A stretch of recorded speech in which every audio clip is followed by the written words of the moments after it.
China also has a huge border with Nepal, right? So how does Nepal actually go around balancing it, and what goes wrong? So, Arjun, again, you used a very good word. Nepalese claim that we need to balance the relationship. We believe you should have a clear tilt toward us. In fact, you should recognize the Himalayas as the great boundary. Right. They have never done so. We tend to think it's a recent phenomenon. It isn't.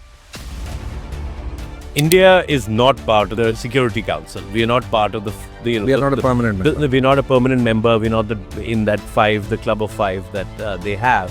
Isn't that frustrating that, we are now the largest, population in the world, and we are excluded from this because the veto rights, one veto is enough to keep us out of that? Arjun, we are a country which believes in Vasudhaiva Kutumbakam.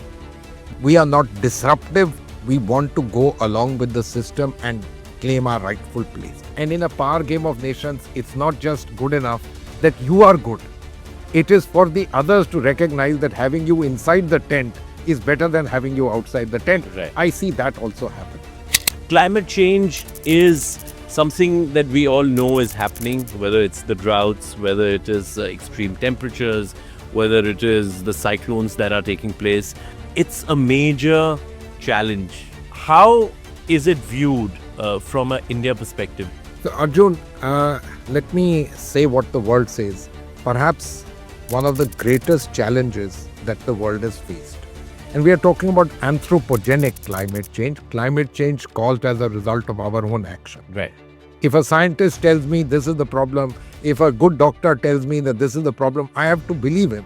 And people look at us, they look at Indonesia, Brazil and others in the same eyes. The fact is we have to understand that yes, it's a power game, but it's a power game which has a larger connotation which threatens all of us. So shall we collaborate? So are you saying that, foreign policy under Prime Minister Modi and External Affairs Minister Jaishankar, they have been largely ignoring Nepal? No, I won't say so. The question of the monarchy keeps coming up. Gyanendra's, the former king's name keeps coming up, that the monarchy needs to be reinstated, even if it is symbolic. How do you see that?